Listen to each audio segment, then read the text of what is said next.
Hola, ¿qué tal? Muy buenas, bienvenidos, punto y aparte, ya saben, desgranando algunos temas de actualidad y tema importante en nuestra ciudad es la educación. De él vamos a hablar de cuál es su situación en estos momentos, de cómo se encuentra, vamos a tomar el pulso a un tema que siempre es debate, y es debate porque nos afecta a todos. Para hablar en esta ocasión de educación está con nosotros el director provincial, León Bendayá. Muy buenas, bienvenido, León. Hola, buenas. Bueno, bienvenido y desde poquitos meses, quiero decir, prácticamente recién incorporado, desde el verano hacia aquí en este nuevo cargo. Después hay que recordar de haber sido docente durante otros tantos. Sí. Y director de centro también. Director de centro, bueno, yo en docencia llevo algo así como 18 años. Antes, como sabéis, estuve en la Cruz Roja y durante estos 18 años pues he estado de profe, he estado en distintas responsabilidades y finalmente he sido director durante 9 años. Y en esta nueva etapa como director provincial, habiendo tomado el pulso a la educación y sabiendo que de la educación hablamos todos, unos con más conocimiento, seguramente otros hablemos con muchísimo menos, aquí intentamos aportar todos, pero lo que sí es cierto es que la realidad de Ceuta de la educación es una, hay cosas buenas, cosas positivas, hay otras negativas, tenemos que hablar por supuesto del fracaso escolar, de que no llegan hasta el final todos los alumnos que uno quisiese. ¿Cuál es el pulso o el tanteo que hace León Bendayá cuando llega a la dirección provincial y se encuentra con el panorama educativo que vemos actualmente? Bueno, Cristina, como comentas, yo conozco porque he estado dentro y he tomado el pulso de dentro durante mucho tiempo de lo que es el sistema educativo de mi ciudad y entonces efectivamente tiene grandes problemas. La población de Ceuta es una población muy joven. Debo de apuntarte un dato y es que en el sistema escolar dependiente del Ministerio hay alrededor de 20.000 alumnos. Si hacéis cálculos con la población veréis que es una cantidad muy importante. De 88.000, ¿no?, que son pues, los ceutíes. Es una parte muy importante, ¿no?, de niños contados a partir de 3 años, fíjate lo que estoy contando. Y entonces, bueno, pues eso indica pues una gran complejidad, un número grande de centros, unas aulas con... no hay sitio todavía donde meter alumnos, cosas que no ocurren en otros centros. La tónica general en otras partes de España es cerrar muchas veces unidades y cerrar centros, y aquí pasa absolutamente lo contrario. Aquí sabemos que la natalidad se ha ido incrementando, que son muchos niños, que es verdad que todo esto ha ido creciendo y que todo esto entiendo yo que se está subsanando, que es algo que ha pillado de manera novedosa. También es que el índice de natalidad en Ceuta supera el del resto del país. Supera, además Ceuta es una ciudad también muchas veces de paso, es una ciudad que en los 2 últimos años ha visto como gente que había conseguido establecerse en la península, porque en épocas en donde eran demandadas muchas profesiones y salían muchas familias, de los 2 últimos años ahora se ha frenado un poco, ¿no?, pero de los 2 últimos años con el tema de la crisis hay muchas familias que han vuelto a Ceuta, han vuelto otra vez a entrar en el sistema educativo y entonces pues muchas veces nos vemos desbordados, ¿no? Esto pues conlleva una serie de problemas en cuanto a que hay más alumnos en muchas ocasiones de los que sería deseable en las aulas.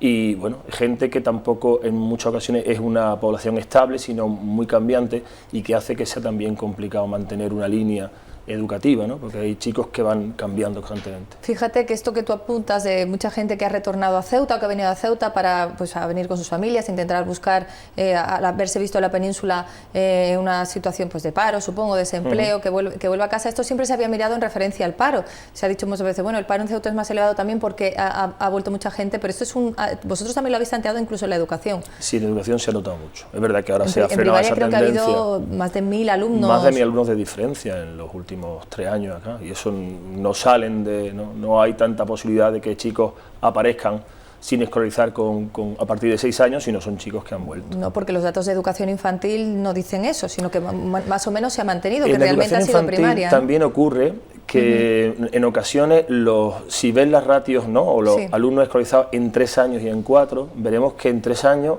muchas veces hay menos y en 4 aparecen muchos. Realmente es que muchas veces con 3 años pues todavía hay familias que lo ven demasiado pequeño, ¿no?, para incorporarlo al sistema, y entonces hay veces que vemos datos de 3 años y al año siguiente dice, ¿de dónde han salido tantos chicos? Y es que están en Ceuta, como la educación infantil no es obligatoria, hay padres, sobre todo cuando niños son de final de año, que prefieren mantener un añito más en casa. Lo que sí es cierto es que hay que buscar en el sistema educativo un sistema de garantía, de confianza, de formación segura, y esto se ofrece, quiero decir, todos los alumnos que quieran pueden estar matriculados, incluso de 3 años, a pesar de no ser obligatorio, y luego esa garantía de que tengan esa enseñanza secundaria obligatoria, de que lo terminen, formación hasta los 16 como mínimo. ¿Esto es garantía de una población formada? Las estructuras están, el profesorado está, las aulas están y yo creo que hay garantía de que efectivamente al final todos los alumnos de Ceuta tengan la oportunidad de estar formados hasta los 16 y que reciban una educación de garantía y de calidad. El tema es que muchas veces, como te comentaba, Ceuta pues es una ciudad de paso, hay gente que entra, que sale, hay muchos alumnos que se incorporan tardíamente al sistema educativo y entonces pues arrastran una serie de déficits que se hacen complicados superar. Y que esa podría ser una de las tantísimas explicaciones que puede tener el índice de fracaso escolar, que muchas veces las estadísticas avalan. Y que yo creo que bueno, hay que seguir luchando en eso, pero sí es cierto que a partir del segundo de la ESO, que vendrían hace unos 14 años, si veis las estadísticas, la población dentro del sistema, o sea, los chicos que alcanzan tercero y cuarto, hay una brecha en donde efectivamente ahí habría que incidir mucho, ese paso de segundo a tercero de la ESO, esa casi mayoría del alumno que hace que muchas veces el alumno ya vea que no puede con el sistema y muchas veces pues tiende a abandonar o a salirse del sistema porque incluso pues la edad ya no le obliga a estar dentro. Sobre esto vamos a puntualizar un poco porque hay maneras de combatirlo. Una será, entiendo yo, por parte del Ministerio, por parte de Educación en general y otra por parte, en la otra parte, la importante también que es la familia, que también comparte el reto de la formación y de la educación con la sociedad en general y con el Ministerio. ¿Qué hay que hacer o qué va a hacer el Ministerio? ¿Qué puede hacer para intentar combatir el fracaso? Por retomar un poco, el fracaso escolar no tiene una única causa, porque si la supiéramos no estaríamos aquí hablando, ya estaríamos solucionándolo. Y es verdad que las causas del fracaso escolar son multicausales y tendrá que ver con los docentes, los alumnos, las familias. Es decir, ahí hay una serie de agentes que forman lo que nosotros llamamos la comunidad educativa y efectivamente pues los alumnos están ahí, los medios están allí, el profesorado está allí. Y nosotros intentamos, pues, ¿no?, a través de cambios metodológicos, etcétera, intentar siempre atraer a los alumnos y no... Es cuestión de adaptación, entonces, un poco al nuevo momento, ¿no? Al nuevo momento. Y también social. Esto pues incide en las familias, ¿no? Es verdad que hay muchos programas de introducir, de implicar a las familias de cualquier forma para que sean partícipes del proceso formativo de los niños, ¿no? Y que no consideren que el cole es algo simplemente donde van a estar los chicos de 8 a 3 y nada más, sino que la educación de sus hijos, nosotros tenemos una parte de responsabilidad importante, nosotros estamos con ellos durante una serie de horas, dándole conocimientos probablemente muchas veces técnicos, pero que luego la familia tiene que estar allí, apoyando, estando en el centro, implicándose y siendo partícipe activa de la formación del niño. El descuido entonces familiar también es uno de los motivos de los o una mayor atención podría evitar todo. Lo que te he comentado antes, es multicausal y entonces pues muchas veces si queremos, aquí no es cuestión, mi punto de vista, de echarnos las culpas a uno, al sistema, es que cambian, de aportar, ¿no? Sino es cuestión de aportar y entonces yo creo que cada uno de los actores debemos de hacer reflexión y ver qué podemos hacer. Esta es la situación que tenemos, esta es nuestra ciudad, son nuestros alumnos, son los medios que tenemos y yo creo que con esos ingredientes hay que hacer el mejor pastel posible. ¿Son distintas las causas que en otros puntos de la península? ¿Os ha llegado a alguna conclusión diferente de que en Ceuta puede venir el fracaso por otros motivos?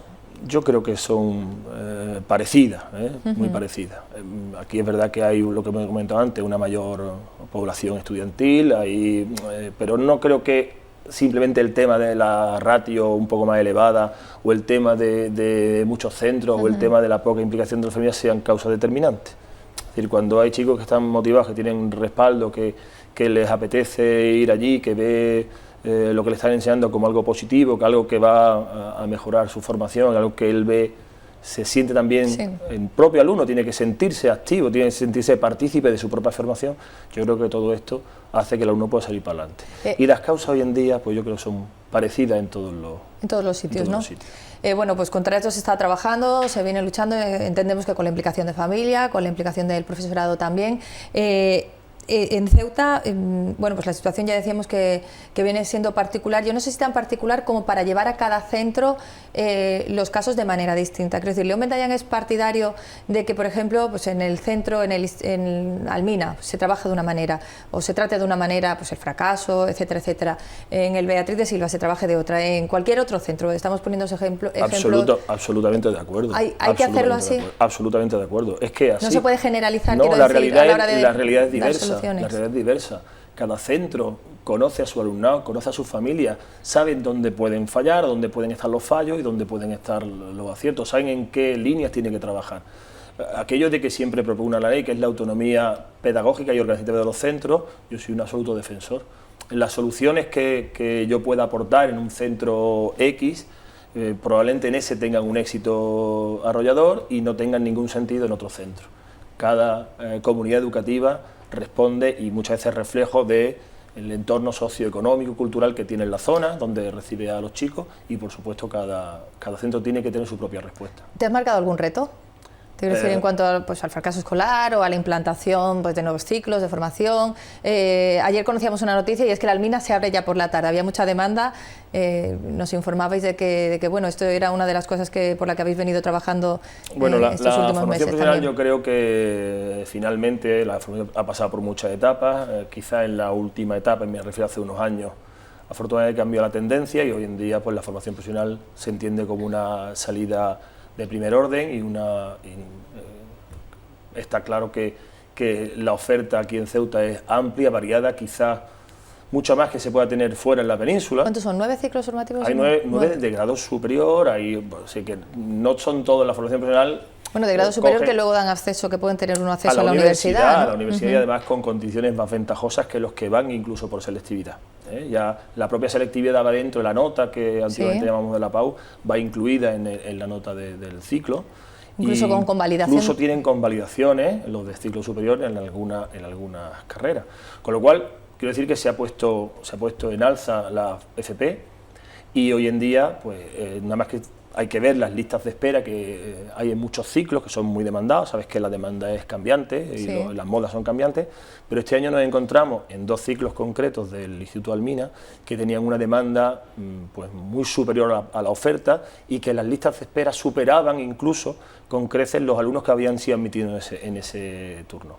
Hemos estado haciendo gestión intentando pues abrir por la tarde, pero simplemente por duplicar el ciclo, es decir que actualmente el Instituto Almina cuenta con 2 primeros de laboratorio, que es un ciclo muy demandado, que daría acceso a poder seguir estudios de grado en enfermería, y también hemos duplicado el grado de automoción, que también tenía unas listas de espera que hacían bueno, pues, ver como alumnos que tenían intención de estudiar, que tenían su vocación clara, pues parecía pues, no darle respuesta, y hemos podido pues con los medios que hemos tenido, por supuesto agradecer a la implicación del Instituto Almina que ha posibilitado que abramos por la tarde y podamos ofertar pues 2 primeros de cada uno de los ciclos.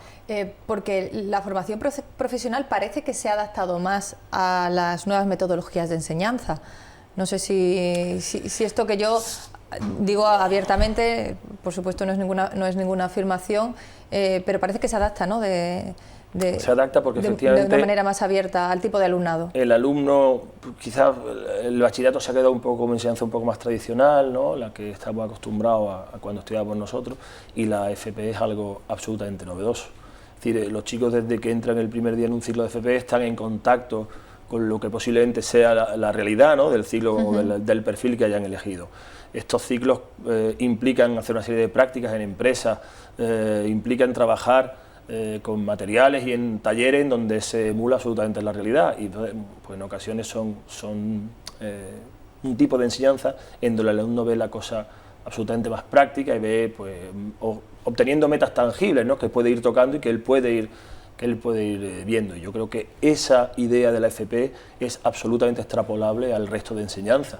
Es decir, un chico en la ESO debe ser también partícipe, debe ver al final el logro que consigue. Si tú estás estudiando ciencias naturales, tú tienes que ver que al final efectivamente eso que has estudiado lo ves en un laboratorio y que se hace realidad. Si en matemáticas es lo mismo, tienes que saber esa serie de problemas, esa serie de ecuaciones que te han enseñado que tienen una aplicación práctica y que eso luego te está ayudando y te está formando. Y cuando el alumno es consciente de que esas herramientas son válidas, son útiles, el alumno se implica muchísimo más. Que esto es lo positivo. Hablamos de que bueno, pues que en FP se han solucionado algunas de esas carencias, se abren por la tarde el centro, hay oferta para la demanda. En escuelas y en institutos se trabaja en ello, y quiero decir con esto, veíamos hace unos días una visita de las autoridades de la ciudad a lo que era la antigua Facultad de Humanidades, que va a ser una nueva escuela.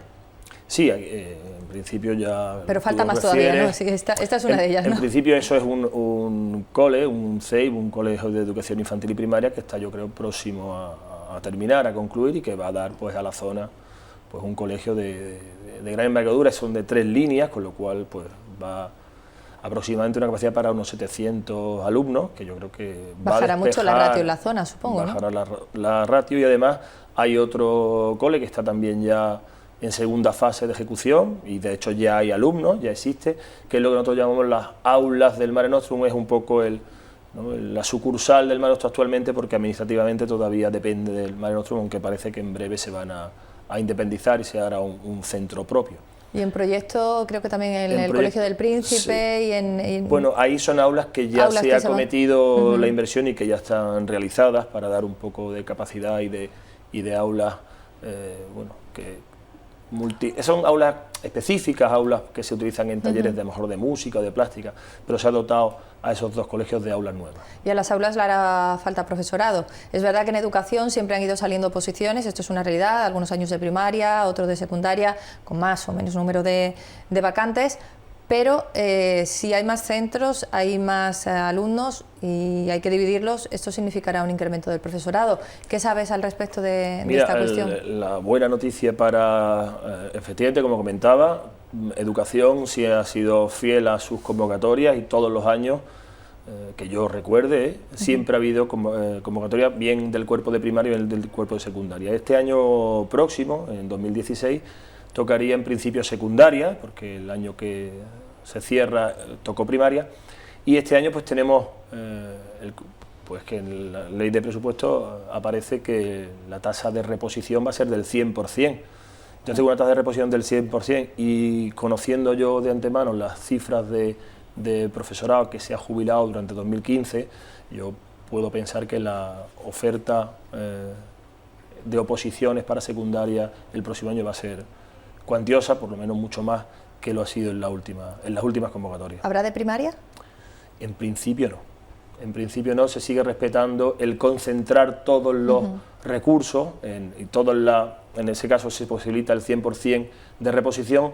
Todos los jubilados, sean del cuerpo que sea, se van a concentrar en un cuerpo, y eso es lo que se viene haciendo. El año pasado en primaria también salieron, bueno, pues una oferta, quizá no la más deseable, pero sí salieron una serie de plazas, yo creo que también bastante importantes, y respondían al 50% de la tasa de reposición. De todas formas, por ejemplo, si se abre este nuevo centro en lo que era la antigua Facultad de Humanidades, sí que harían falta más profesores, porque si es de educación infantil y de primaria. ¿Esto cómo hace encaje de bolillos el Ministerio para cubrir estas aulas? Esto yo sé que es complejo, la gente entiende que tiene oposiciones para que haya profesores, y no es realmente así.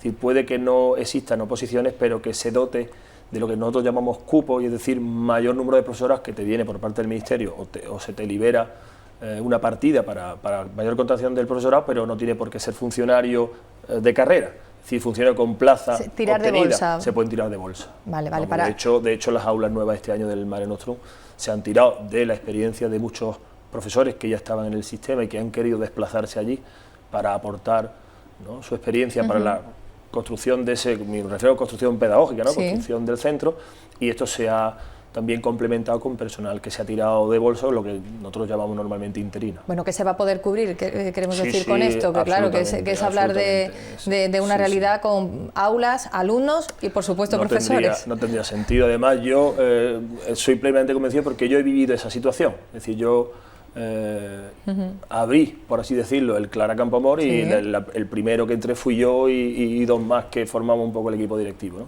Y el miedo era, bueno, nos dotarán, y evidentemente nadie hace una inversión y monta un centro y acoge alumnos y luego no les va a poner profesores. Los medios, que es lo importante. Claro. Hemos venido de una situación dentro de la educación con su antecesor, con Cecilio Gómez, en la que con los sindicatos desde luego la tranquilidad era imposible. También es verdad que se habla de que los sindicatos controlan la educación en Ceuta a través de la Junta de Personal, de los miembros. Has estado en las 2 partes, es decir, no sé si en la parte sindical, pero sí en la parte de profesorado y ahora en la dirección. ¿Cómo es ahora la situación? ¿Cuál es la relación que existe y cómo ves esto? La situación, evidentemente aquí cada parte tiene su responsabilidad, tiene sus cometidos, tiene sus funciones, y yo creo que la Junta de Personal tiene y debe hacer su trabajo, y la dirección provincial tiene y debe hacer su trabajo. Y yo creo que en ese punto medio, en donde existan conversaciones, donde existan acuerdos, donde existan sobre todo explicaciones y transparencia, yo creo que no va a haber ningún problema. Hasta ahora no he tenido graves problemas y he tenido comunicación fluida con los sindicatos, y hasta ahora yo creo que con transparencia, con puntos de encuentro y donde se puedan aquellas cosas que se puedan tomar de acuerdo, ¿no?, con las partes, porque vuelvo a repetir, cada uno tiene que tener su papel y sus funciones, y yo creo que mientras sigamos en esa línea no debe por qué nadie interferir en la labor del otro. ¿No entiende entonces que sea sindicatos quienes controlen la educación? No, en absoluto. No, no es mi opinión ni mi percepción. Esto se lo comento, bueno, pues por todo esto que se ha hablado, incluso ha habido momentos que se ha llegado a poner a la educación y a los padres enfrentados, al profesorado y a los padres enfrentados. Ha sido momentos muy complicados que ahora parece que están mucho más tranquilos. Yo creo, y además eso lo voy a decir yo y creo que está en la mente de todos, eso no beneficia a nadie y perjudica principalmente a una parte. Y desde luego yo no voy a permitir que alumnos, que son a quien nos debemos todos, sí, profesor, administración y también padres, se vean perjudicados en su proceso educativo porque haya rifirrafe interno. Yo creo que eso hay que preservarlo ante todo, y eso, el sentido de la responsabilidad de todas las partes debe hacer que en momentos de desajuste, de desacuerdo, se tengan uno que sentar, se tenga que dialogar, pero que desde luego no se pueden ver a los alumnos afectados y con, bueno, pues cierta intranquilidad, si quieres llamarlo así, de estar en fecha en verano sin saber dónde me puedo matricular. No, yo creo que eso no hay derecho y eso no puede volver a repetirse. Luego lo de la baremación es verdad que es otro problema que siempre os trae de cabeza, digo, tanto a ministerios como a padres y todo esto. ¿Va a haber algún cambio? ¿Te planteas algún cambio? La baremación para el acceso, entrar en algunos esa baremación centros viene, escolares. Bueno, eso está publicado, quiero decirte que eso es una legislación nacional en donde pues tiene una serie de puntos que vienen regulados por boletín oficial y donde te dice pues porque el domicilio vale tantos puntos, tener hermanos en el centro, etcétera, etcétera. Y es una baremación muy objetiva, quizás podrían tenerse en consideración otras circunstancias, pero son las que hay. Y una vez que se barema, esos son los por ejemplo, los ingresos, ¿no?, que aquí en Ceuta sería como algo que dices, bueno, si los colegios son gratuitos, no tiene mucho sentido que te baremen por el sueldo que entre en casa, por poner un ejemplo, no sé si había otros. Realmente eso pondera poco, los ratios que más ponderan serían domicilio, es decir, cercanía al colegio, y la tenencia de hermanos dentro, aparte de discapacidades. Si miran los puntos, lo último es la renta. Hay muchas ocasiones que ni siquiera la renta ha sido determinante para dar plaza o no. Muchas veces el vivir cerca o en la zona de influencia prácticamente garantiza el tener acceso a ese colegio. Y el problema es que sí hay una realidad, y esto no se puede esconder, y es que en la parte centro, podríamos llamarla así, la zona centro, existen menos colegios de infantil y primaria, quizá, que haya en otras zonas. Y entonces eso hace que pues todo el mundo quiera... No, también confluyen los trabajos de mucha gente. De mucha gente que quieran demandar esta zona. Pero prima el domicilio familiar antes que el trabajo. Más que, sí, más que el trabajo. Más que el laboral. Sí. De todas formas, es verdad que es una sociedad cambiante, quiero decir que ahora pues trabajan casi todos los miembros de la familia, tanto el padre como la madre, o familias monoparentales que también bueno, pues se ven en una situación de que si tienen que ir al colegio, claro, que si uno trabaja, que pueda venir, y mirar caso por caso sería muy complicado. Muy complicado. Sobre todo complicado, y además con los 3000 y pico alumnos que cada año acceden, no se puede entrar en subjetividad, porque la gente no perdona que existan criterios subjetivos. Cuando tú dices, mira, el que tenga 3 entra y el que tenga 2 no entra, dirá que es injusto como está hecha la ley, pero lo acepta. Pero cuando empiezan a introducirte variantes que igual no son para todos igual, no son para todos iguales, cuando la gente eso no lo perdona, y yo lo veo normal. Hay una opción que ha venido acompañándonos a lo largo de la educación y que ahora está todavía mucho más de moda, que son las nuevas tecnologías. Es verdad que ya los alumnos prácticamente no saben estudiar sin el ordenador, sin tener acceso a internet, sin una tablet, etcétera, etcétera. Pero es que esto ya ha llegado, o redes sociales, esto ha llegado ya a la familia. Quiero decir, que conocemos, o por todos es sabido, y seguramente muchos padres se estarán viendo reflejados en este planteamiento que hago, el hecho de estar comunicados los padres para saber qué es lo que tienen los hijos que hacer en clase, deberes y demás. Comentamos esto el otro día, León, antes de mantener la entrevista, y nos llevamos los dos prácticamente las manos a la cabeza de cómo se ha desbordado el tema. ¿Cuál es tu opinión? Mira, mi opinión efectivamente, vamos... Hablamos, por ejemplo, del grupo de WhatsApp sí, típico pero de la vamos, clase, ¿no? por hacer un poquito, como has Sí. empezado contando tú, efectivamente, los beneficios de Internet, de las redes sociales, de tener toda la información al segundo y al minuto, utilizar blogs, es decir, hay una infinidad un abanico de posibilidades que nos dan las nuevas tecnologías para aplicar la educación. Efectivamente, lo que pasa es que también tiene su lado oscuro. Y su lado oscuro es, pues ya empezamos a utilizar estos medios y estas redes sociales y ya surgen cosas como el ciberacoso, etcétera, etcétera, etcétera. Y dentro de esta historia, pues también salen estos grupos de WhatsApp, muchas veces de madres y padres de alumnos, que ellos mismos se transmiten la información de los deberes que tienen sus niños, de cuándo tiene que hacer el examen, de lo que tiene que llevar al día siguiente, y yo creo particularmente que eso es una suplantación de las responsabilidades que tiene que asumir el propio chico. Y entonces, en ocasiones, yo veo a alumnos que le preguntan a la madre o al padre, bueno, entonces yo ahora, ¿qué tengo que hacer? Míralo en el grupo, ¿no? Míralo en el grupo, mira a ver si me mandan los deberes. Entonces, es como descargar de una responsabilidad que tiene que ir asumiendo el menor y en el que nosotros tenemos que estar detrás, apoyándolo, recordándole que tiene que hacerlo, se lo estamos absolutamente suplementando, o sea, supliendo, ¿no? Y yo creo que eso no es positivo, el eliminar o el ir arrinconando esa autonomía, esa responsabilidad que debe de asumir cada alumno en su formación. Y yo creo que cuando este tipo de grupos, este tipo de nuevas tecnologías se utiliza, ¿no? Empieza ya a derivar, pues yo creo que deberíamos de, ¿no? hacer un acto de conciencia y decir, no, aunque yo esté detrás y lo sepa, pero obligar a que sea el chico al que se haga responsable de sus propias obligaciones, ¿no?